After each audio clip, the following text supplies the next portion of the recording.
Welcome, everyone. This is the post-discussion of the panel that we had last Tuesday, which was an amazing panel. And our peer leaders have a lot to say about it. Our peer leaders are Kabrina Stevens and Janae Clark. I'm the tech host on this, and that means I'll be letting people in. Some of you may know, some of you may have been there, some of you may have heard that we had problems last time with basically trolls coming in. So if anything like that should happen, I will be muting everyone. And I would ask that people send me names by direct messaging of anyone that we need to remove. So without saying anything more, I hand it over to our peer leaders. Greetings, everyone, and thank you for joining this discussion here today. I would like to introduce my partner in crime, Ms. Janae Clark. Introduce yourself, my girl. Hello, everyone. My name is Janae Clark. I am a student at MCNY, and I'm currently doing my master's degree within the community health education program. Oh, yes, and as for me, myself, I am now an alumni of MCNY. Let's go. But yes, ma'am, I am getting my bachelor's in business health management. And yeah, so we feel it's important to just get on this topic of discussion as an everyday discussion, not just for today. So this discussion for today that we came up with based off the panel discussion, just to give you a little idea, the panel discussion was addressing racism as a public health crisis, mental health, and birth equity. So just a little bit on that, you know what racism is, and you know if you Black, you ain't getting a fair course in the government or society. So focusing on that, we came up with our own topic of just overall systemic racism. So that is like an umbrella for our mental health, our birth equity, and everything else. But yeah. Sorry guys. Kind of got distracted by the door. They keep slamming it back and forth. But yeah. So I will add to my coworker / fellow peer sister. So basically the discussion that we've been having lately is how do we address the inequality when it comes to racism within the healthcare system?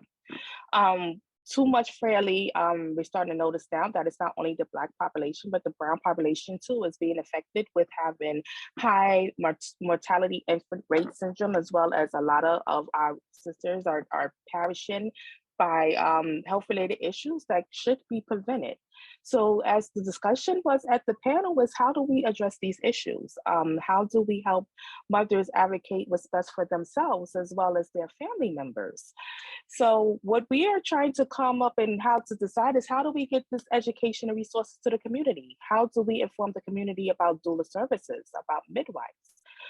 Mothers and families should know their options and their choices, and they should feel free to know that it's okay to advocate for yourself and know that if you're feeling that your healthcare needs are not being met, then you should have the option and feel free enough to value that option to go and seek professional help where you feel that is needed and somebody is listening to you and you're being heard.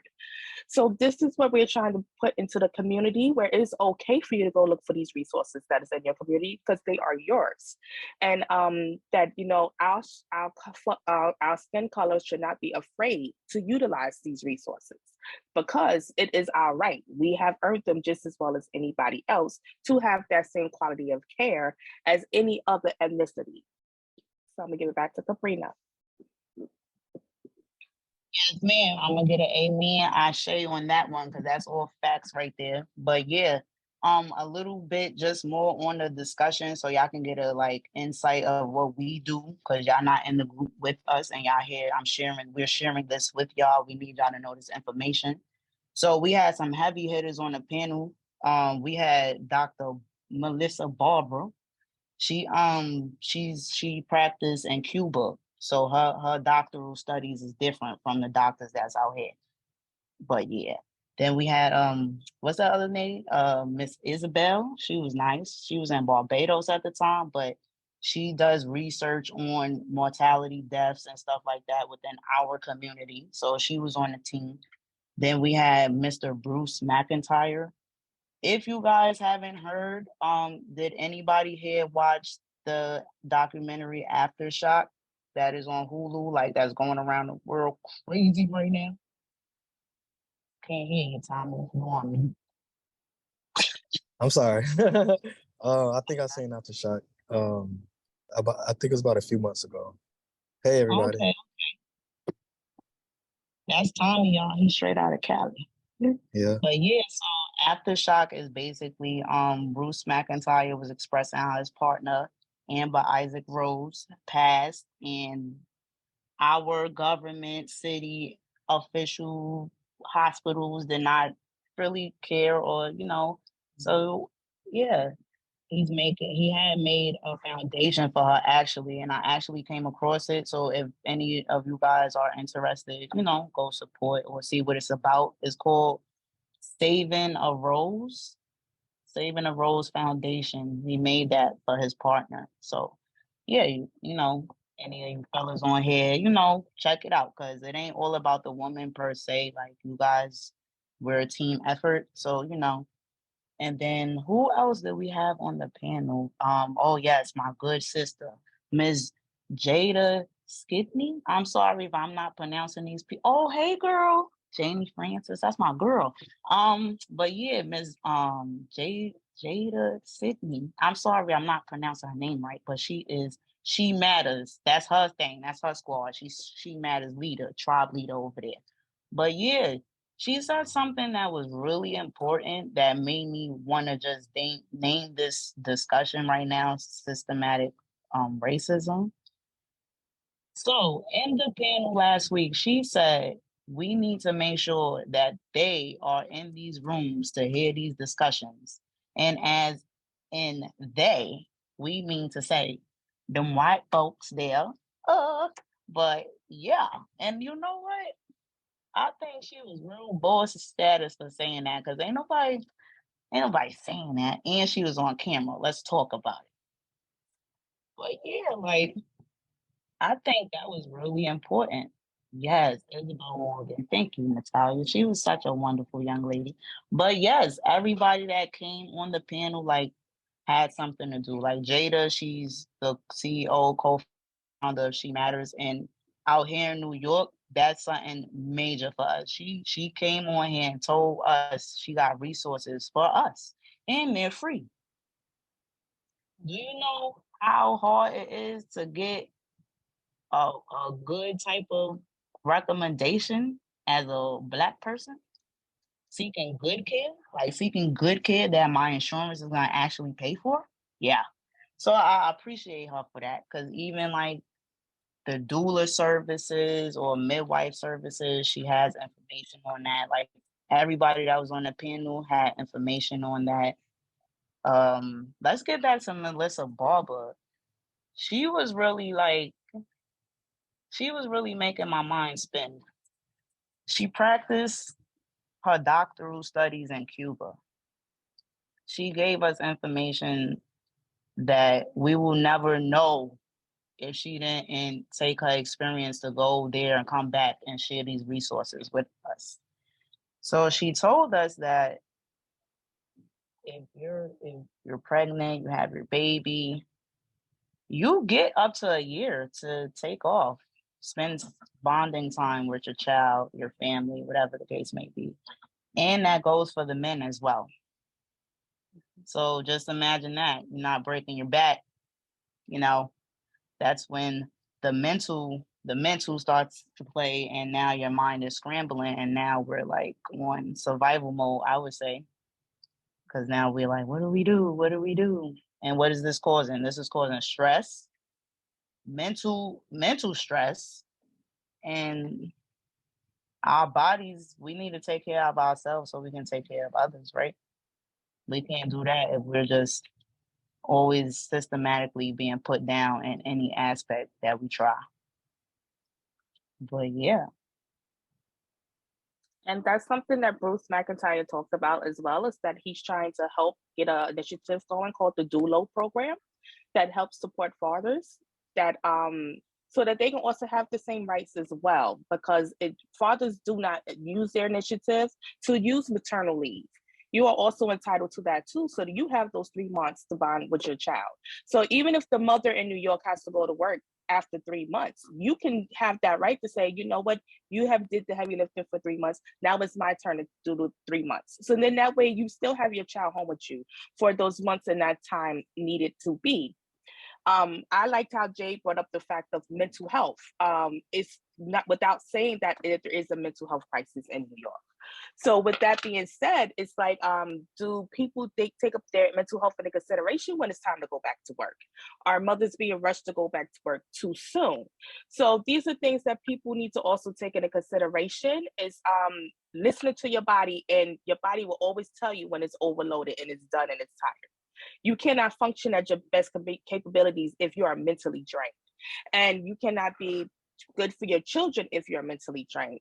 So the whole thing is, how do we bring all of this together, bridge the gaps where we're making sure that women's mental health are being taken care of, making sure that we're heard, mothers and fathers, because it's not just about the mothers and fathers, because fathers as well do go through stress. They do go through postpartum depression as well. They go through these things because they are also part of that childbirth experience. Yeah. Nobody takes into account what men go through when they have to see their women giving birth. So these are things that need to be addressed. Go ahead, Tommy. Is there something you would like to add? Oh yes. I'm listening, and everything that you're saying is exactly right. I went through it. My wife went through it. Yeah, yeah, it's heavy. Birth is heavy in general, Yeah, I'm just listening. I'm taking it all in. I'm just joining this. This new for me. This is my first time seeing y'all being here. I've been with Kabrina.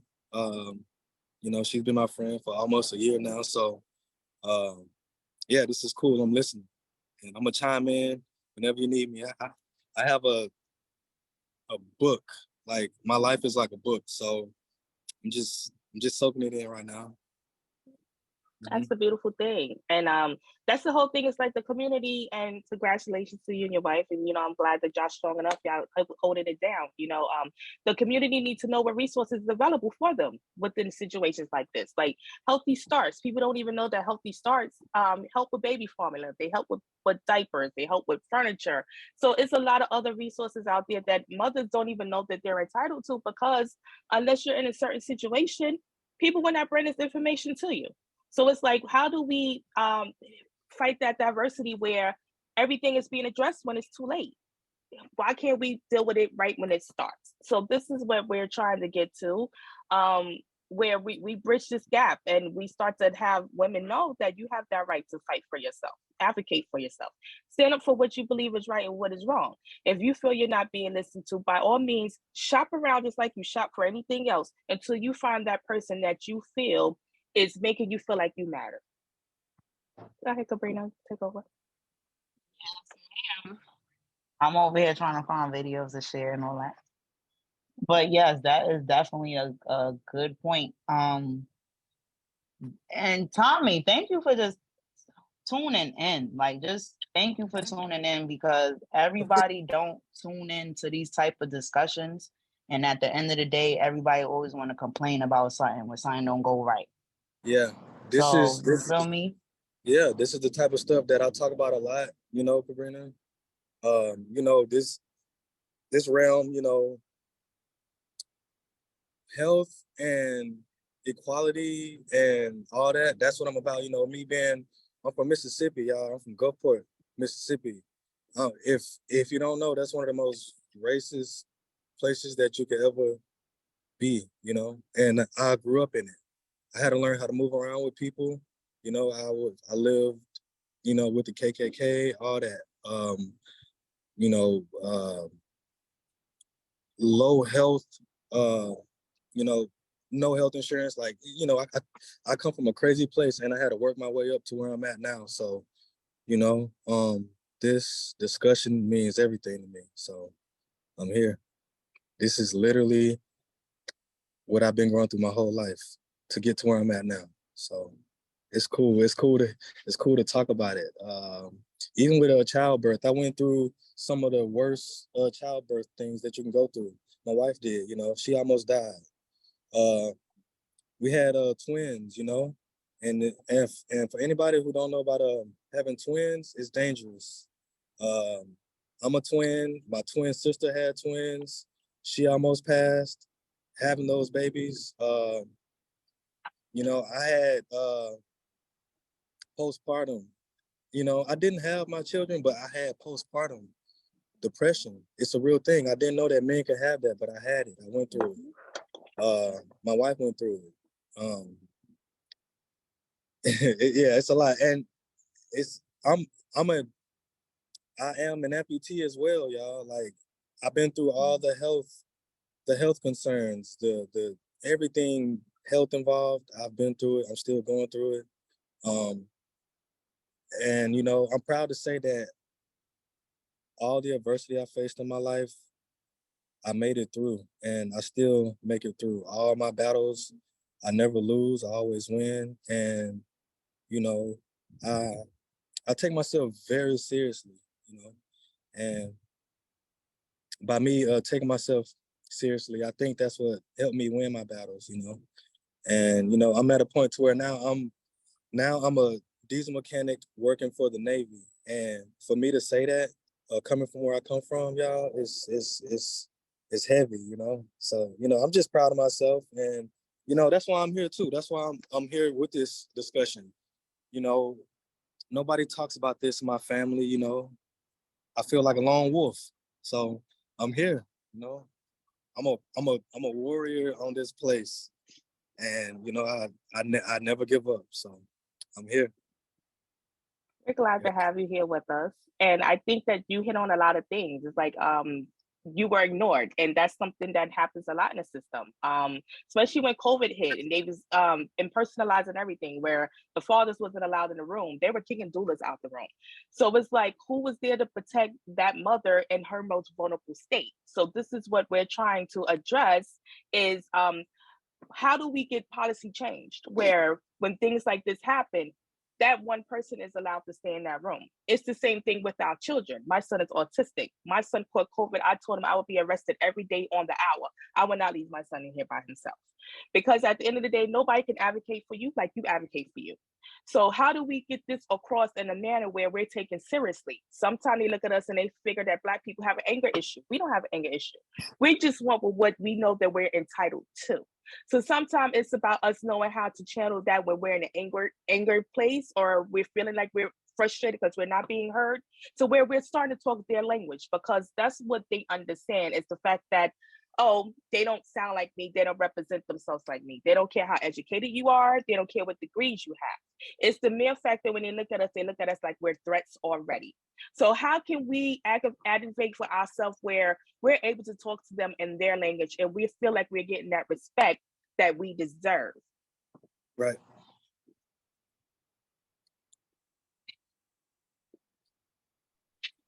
Yes, that is definitely a great statement right there, Janae. Because, oh, I'm telling you, y'all, like it feel like we watched Aftershock, and the lady said it feels like as a Black woman, we're the Black men when they get pulled over by the police. That's how it feel like when we get pregnant. And so in all reality, I really thought about that. That's a fact. Like that's facts. Y'all from New York. That's facts. That's statements right there. Yeah. Yeah. Cause it's like, dang, like you even scared to come get a regular checkup appointment because you Sure, that reading is right, right? That's correct. Like, you know, you don't even know if they getting the right results. And you going on your regular GYM visits and stuff like that. Oh, I'm sorry, we missed this. How you missed that? Like, you Yeah, know, but that was a great statement. I'm yeah. just like I'm so in it because I work in the hospital. So just imagine. Yeah, and you know, if y'all don't mind, I'd like to share a story about that childbirth and my personal experience. Um, so in 2018, you know, my wife, we first had our babies. She was pregnant with twins. They were premature. Um, I think they were like a month out, like a month before the due date. So, you know, we knew of the dangers of her having these babies. We were prepared. Um, so she gave birth. The birth went fine, right? She gave birth around noon, and I would say around 6 or 7 that same night. You know, she started like getting lightheaded, right? And it got to a point where she couldn't breathe, and we noticed that her incision, you know, she had a C-section. It was bleeding. It was just bleeding out, and so you know they rushed her to the back. Um, uh, the doctor came and was like, "Yo, we trying everything we can to save her, but it's like not looking good." And I told him, I said, "No, I said no way. Yeah, like y'all, you have to fix this. Like, there's no way. Like, she was just fine. What are you talking about?" And so they took her back some more, and they came back and was like, "She's bleeding from the inside. You know, she's internally bleeding." And so they took me to see her, and she was, you know, she was like green. You know, she was just dying. And I was like, Raylene, just don't go to sleep. You know, because I've been through that. Like, I almost died too. So I tell her like, don't go to sleep. Like, just fight it, right? So she fought it, and they called a special doctor from somewhere else. Like, he was sleeping, he had to get up out of his sleep, and he had to come perform the surgery. So in that night, that same day she gave birth or whatever, she had 3 surgeries that day in total, just from her giving birth. 3 surgeries in one day, and that made the healing process so long. Um, you know, and you know, she's a Black woman, you know. So to hear the stories and to then personally experience it is real. Like, anytime I hear somebody say the statistics about Black women having babies and the dangers of it is real. It's true. Um, and you know, so in turn, that now she's afraid to have more children, and I want more children. Now she's like, you know, she's scared of that. But you know, I'm trying to talk her into, you know, fighting those scary thoughts, you know. But you know, this is, you know, it's real. It's real. Yeah. Thank you for Um, sharing yeah, that. I mean, like it's the truth of the situation is that a lot of times mothers that have traumatic births do not want to have another kid. And it's because of the experience they had. It's because of the experience they received after. Do they get counseling after that? Do people check in on them? And this is what I say is the important thing of after you're discharged from the hospital, is that in personal care after that. If you know that this mother had a traumatic birth, why not follow up? Why not give her some aftercare? You know, because this is still a person, and this is the thing that we try to get the healthcare system to see. It's not about color; it's about fair treatment when it comes to all people, because everybody deserves that same level of treatment and care, regardless of the color of their skin and their ability to pay for that treatment. So it's like, how do we change that? How do we go about making these hospitals and this healthcare system accountable for the inequalities and injustice within the healthcare system? Go ahead, Paige. Hello. I'm gonna say, because I'm originally born and raised in the South. there's a different healthcare systems. Me being in New York is totally different. So what's going to have to happen, especially in the South, it's going to have to be advocated for things to change, the healthcare system change in the South, because it's totally two different systems. I see it. It's totally two different systems, and the South is really poor in the Black community. It's sad, and it's sad that they don't have people to advocate like they do in New York. You have people that advocates for these bills for the change. You don't have that here in the South. So that's number one that has to change. And to find somebody who can actually take on, to advocate for Black women and women of color here in the South, that would be a huge movement. Huge. It'll be so big. It'll be so big beyond words. And Paige, that very reason is the reason I left Mississippi, is because I couldn't get health insurance. I had multiple jobs. I was working hard. I was going to college. I had 2 jobs and I was going to college at the same time, and I could not get health insurance.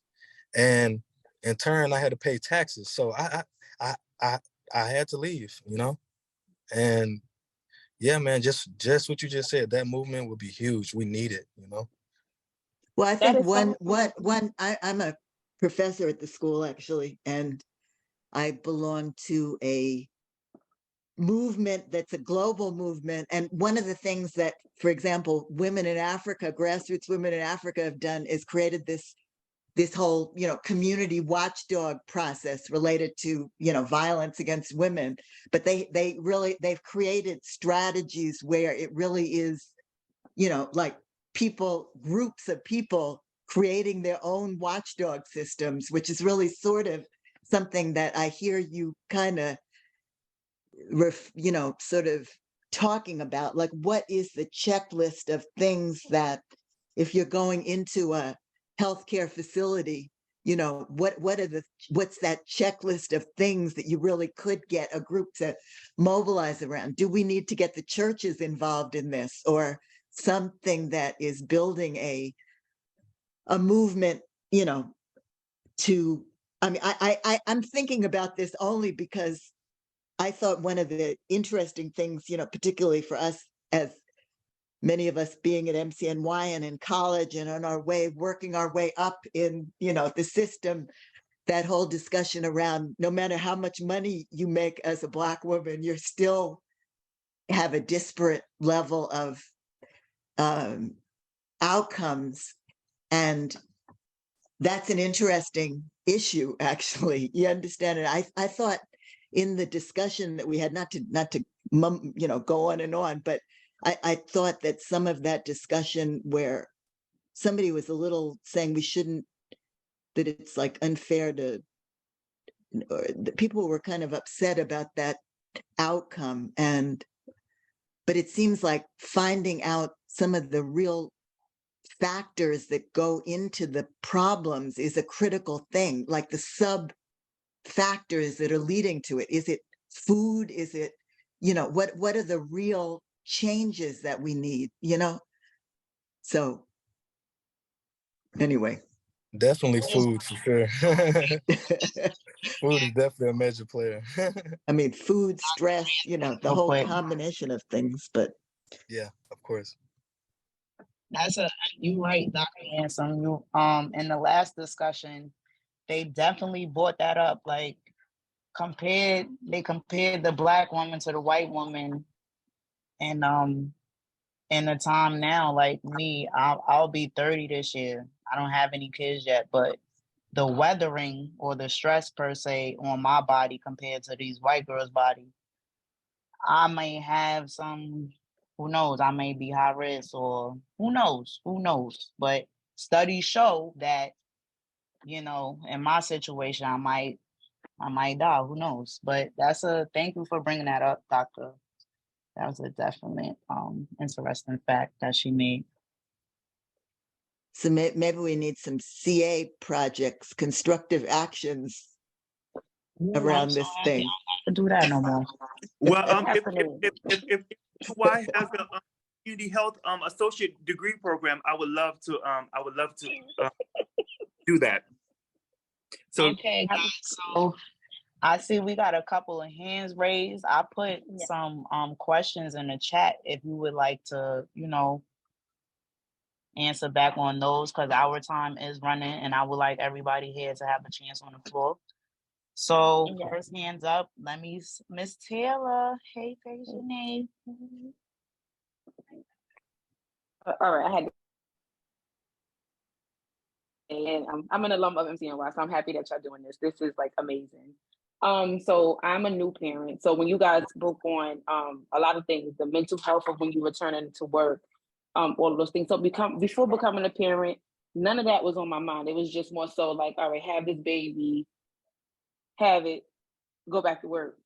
After having a baby, you know, before you have it, you never really think like, I have to like really grow this person. Like it's growing them in the stomach, and then it's actually growing this person. Like, as you know, and that 3 months is not enough. You know, that 12 weeks is not enough. And it's just like, you know, you feel like as a mother and as a parent, you do everything that you can do in those beginning stages, but then you realize like mentally you're losing a lot, because it's like, I'm missing so much with my 8 to 10 to 12 hour shift. It's so much that I'm missing.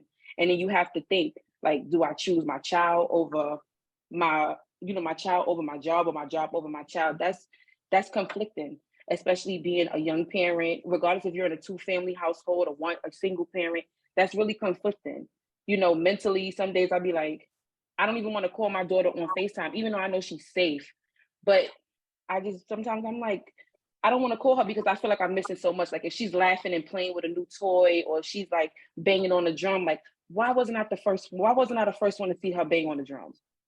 So you feel like sometimes like you're neglecting your kid, but also you still have to pay your bills. So I do think that there should be some type of law or bill passed that, like, you know, it needs to be a little bit more flexible, especially for new parents, maternal or paternal. And then also when it comes to like the whole get the pregnancy and the visits, for me, it was hard. It was really hard. And me, I'm a stickler.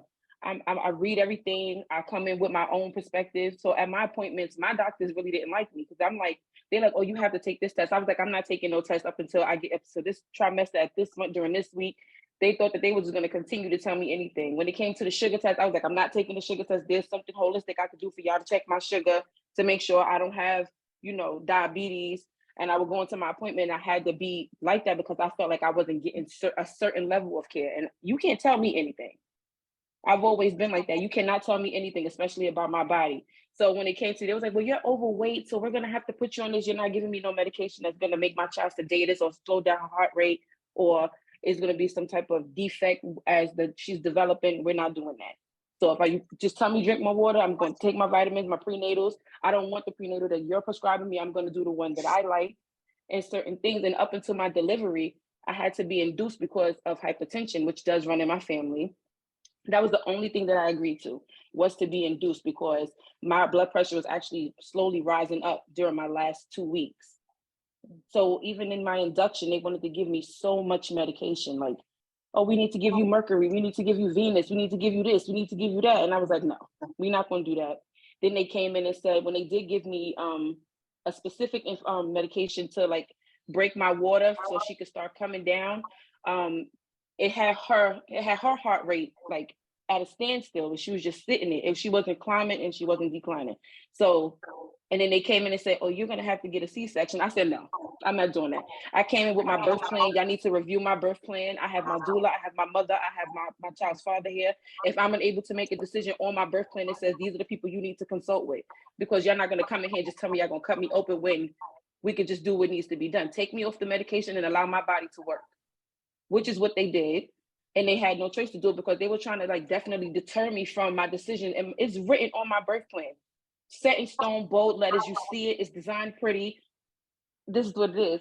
So when definitely like with your wife, Mr. Lockhart, I understand, because it's very traumatizing. And you know, my partner, he wants more kids, but I don't want them, because I just feel like, even though I didn't have to get a cesarean, even with that vaginal birth, it was traumatizing for me, because I went through a lot in those couple hours, just for it to be 7 minutes of delivery. But that's another story. But it's traumatizing. So I Thank you for understand. sharing. Yes, thank you for sharing, Taylor. I mean, like, I'm glad that you was able to advocate for Facts. yourself, and I'm definitely glad that you know that you seen that you had that initiative to make sure that you was listened to and heard. So the whole thing is how do we get other women out there to get where you're at, where you're like, you know what, you're not doing this, you're not doing that because I know that this is not right for me, and this is what's not best for me and my child. So yes, we love sisters like you. We need more sisters like you to say, you know what, this is not right. And it's sad that even when you having a birthing plan, it's like if you don't have a lawyer with you, like y'all going to what? Lawyer come out my back pocket. Like this is where we're at now, where it's like, okay, my birthing plan, I'm going to have this as a legal document. It's maybe this is something that we need to start doing because I know that I believe Jade had addressed that, where they have a birthing contract now. So this is something that women need to know that you can have. You can have a birthing contract with the physician where I'm holding you accountable if something happens to me during this birthing process, because your job is to protect me and my child and make sure I go through the least amount of stress and come out of this where I don't have that much mental instability going on with me. So I want to thank you for sharing. You are truly amazing and keep being strong. I just want to piggyback off of that real quick because, yes, Miss Taylor, always been a strong sister. That's what I'm talking about. But it's definitely important to come with your birthing plan, but also you and your partner know about these paperwork, these documentations. There's nobody's left out. Because like something happened to you, no, sir, come in, step in. Here's the paperwork. This is my birthing plan. This is what she wanted. This is what she did not want. So yes, thank you for sharing that. Hand raised. I don't want to like skip out of order because I don't want nobody coming at me for getting skipped. By a show Kabrina, of Lorna was visual. next. I think it was Lorna. Lorna, Okay. yes. I'm going to put it in the chat. Thank you. Go ahead, Lorna. Hey, Lorna. Hello, everyone. I'm not doing too well, but I had to chime in. To answer question one, which it resonated with me so much. 13 years ago, I had my son, and I had him via C-section. And I think I shared that before, but again, I'm going to share it because it's so important to today's conversation. I wish I knew back then what a doula was. I had no idea. I had my son at 23. Never heard of what a doula was, didn't know the services that a doula could have provided. And, just in the United States of America, I remember during the whole prenatal care age, I remember there was a few times when I went to get examination, my GYN would be like, she would make little quotes. She would be like, I find the position of the baby is really high, and that is coming all the way down to the due date. And she keeps saying that. But again, I trusted her. I'm like, okay, maybe it's nothing. Then I went into labor and I had to have a C-section. No one explained to me what was happening. Up to this day, my son is 13, and I cannot tell you off my tongue why I had a C-section. I knew I was trying to push the baby wasn't coming, and I had a C-section. So to go with what the young lady before me said, it's so important. She had a birthing plan. I didn't have a birthing plan.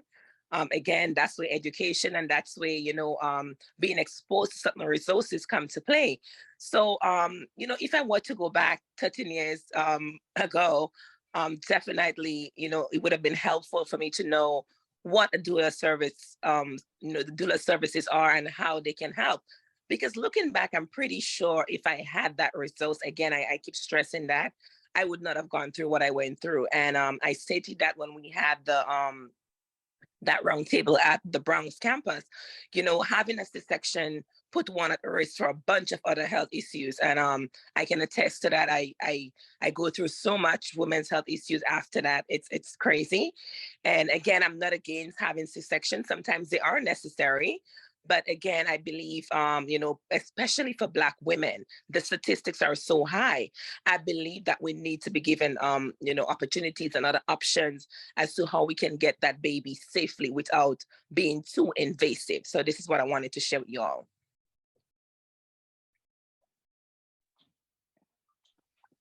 Thank you, Lorna. Thank you. Thank you. So up next, who do we have? Tommy?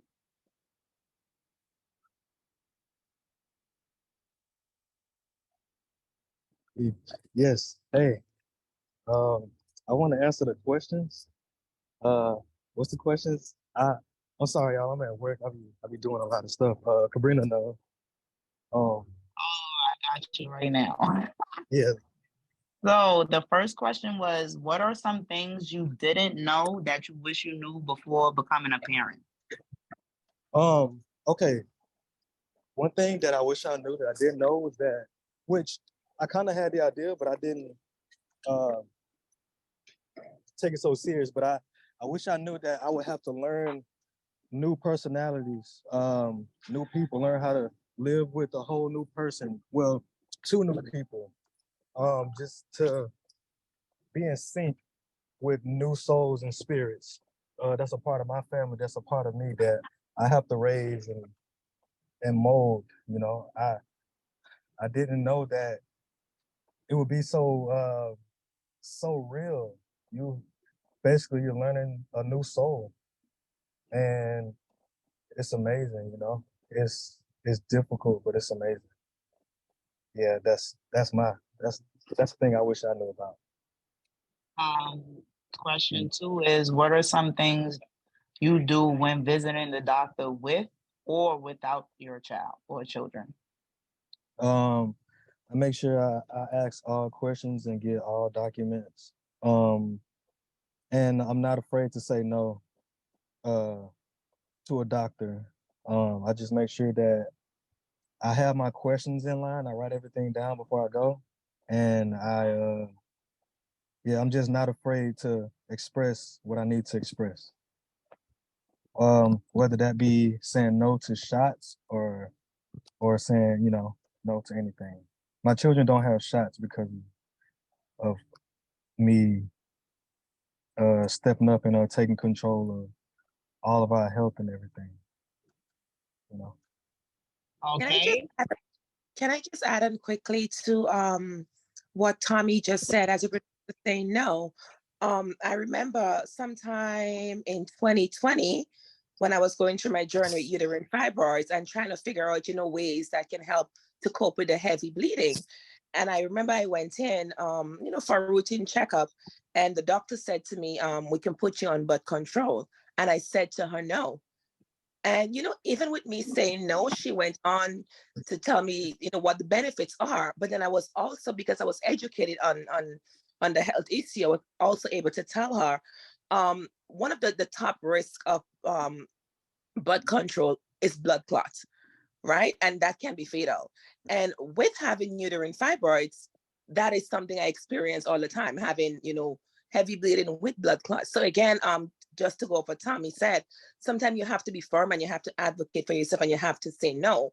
Because what I found is that these doctors want to just put things down your throat, So I remember clearly I stood up to her and I said to her, no, that is not something I'm going to explore. There have to be another way, without me having to go on birth control. So again, sometimes no can be a very strong word, but at times it is necessary. Yes, very true. I love it. Yes, I agree with yes. that, Lorna. And that's something that we're learning. It's easier to do a cesarean birth because it's less time consuming and it costs more money.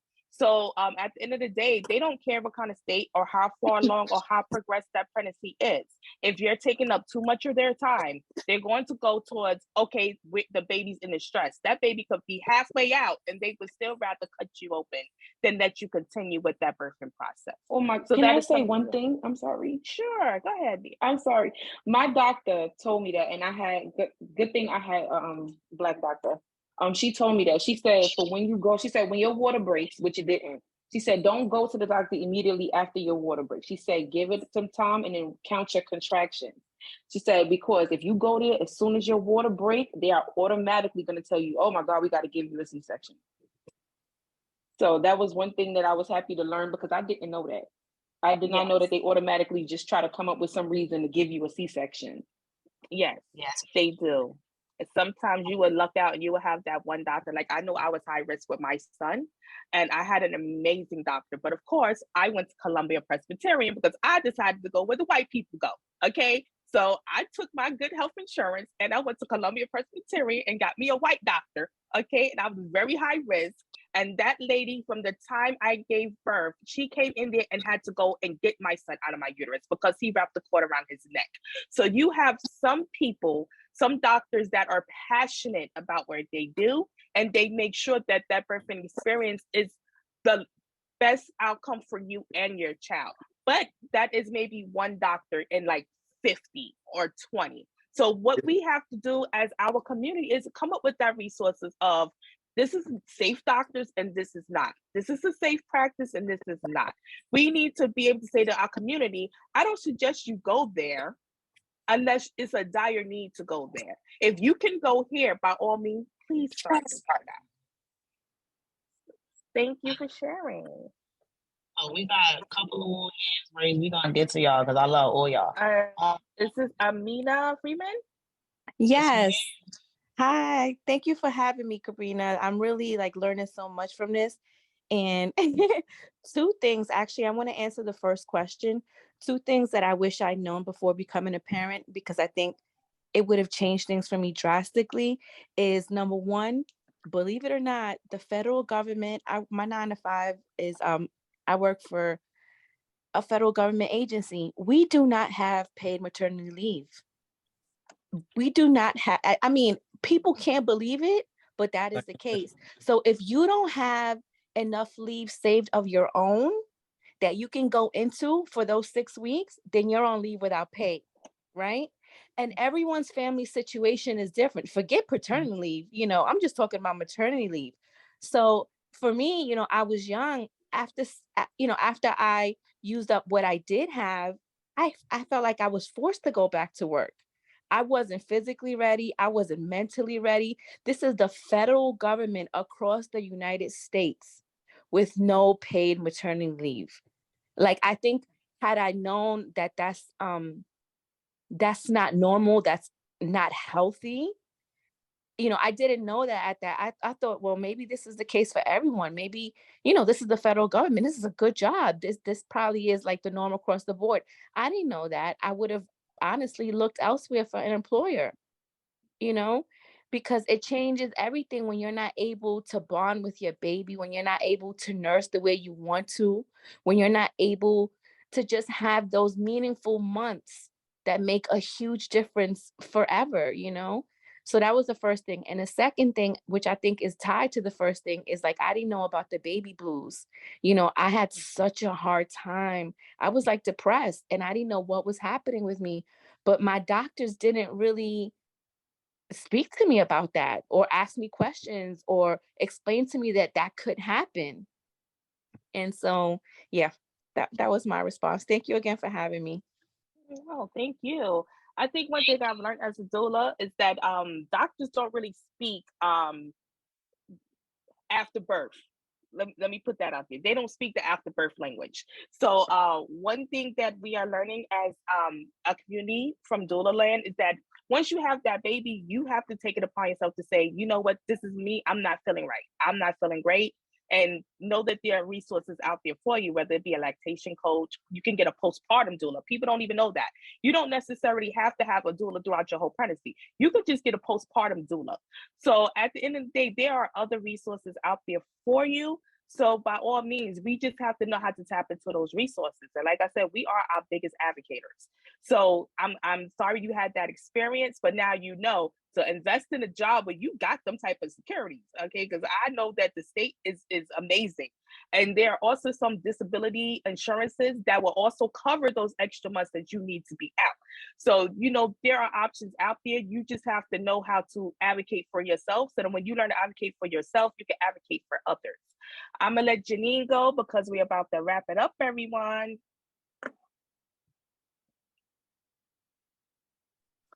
Hi, blessings, everyone. Good to see you here. I'm just chiming in too. I have to get back soon. Thank you for sharing the floor. And always, Jania, Kabrina, Lorna, Paige, Natalia, everyone who's part of this, this platform. Let's continue these sessions because I find it very important. And I just wanted to leave with a couple of just basic things. Dr. Ransom made a good point. She mentioned the churches. I think I shot something to Janae also about churches and barbershops. If these are pinnacles in our community, we need to continue keeping those. Before we get to the policy part, let's keep traction on the ground. So these forums are very valuable. Everyone nowadays, Drink Champs, et cetera, has some type of forum. This here is a forum that we need to continue. So before we get to policy, let's create some strongholds in our community, which means going back to the basics. If you live in a household, if you have family, you're planning on getting pregnant or you're pregnant, reach out to your elders, your aunts, your parents, somehow continue to form and forge that network of strength. There's wisdom in that, as well as there's foreseeable information that they can always share. We know that the system is not necessarily friendly to us, but we also have to continue supporting ourselves by strengthening what we do have. That's important. I think I wanted to also touch on the point of, again, before we get to the policy, Janae, thank you for what you do as a doula and anyone else who's on the platform, because you are the closest thing to policy, whether they accept and acknowledge you as such, qualified training, what have you. Keep your eyes and ears to the, what's going on policy-wise, so that we can always say, hey, I know of this resource, and kind of join. So you are just as valuable in our community as our extended family. And I just wanted to leave with that before I sign off. But thank you, Tommy, and any other the brothers who are here. We need your voice to create a whole family. We need everyone. We need all of us. Yes, Talk to you guys soon. I agree, 100%. These talks are amazing. It's actually, it's not the barbershop, it's the hair salons. I just want to correct you. That too, yes. And by the Yes. way, I'm also in another group, this kind of beauty inside out group that deals with the issues of Black women's hair, beauty and cosmetic products, and the, toxicity issues related to those. So, some of these connections, because that whole discussion about the systemic aspects of racism, it's not just one thing, it's a whole multiple set of things that are probably influencing health, and Absolutely. so that broader conversation Thank is you for that. critical. Well, we want to thank everyone for sharing. And we also want to put out there that a couple of us are the peers. We are thinking about putting some resources together for the community, school community, other communities that will help everybody when it comes to knowing these policies and what is out there, and try to get some other initiatives together to keep our community foraged and informed. So please look out for that coming soon. You still got your hand raised. You still need to go. Page.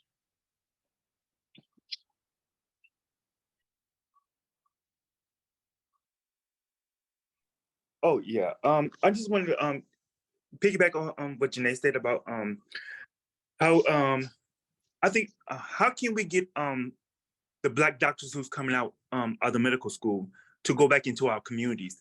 Because I know I had a wonderful Black physician, but she took a position somewhere else that's going to pay a little bit more, and she left our community.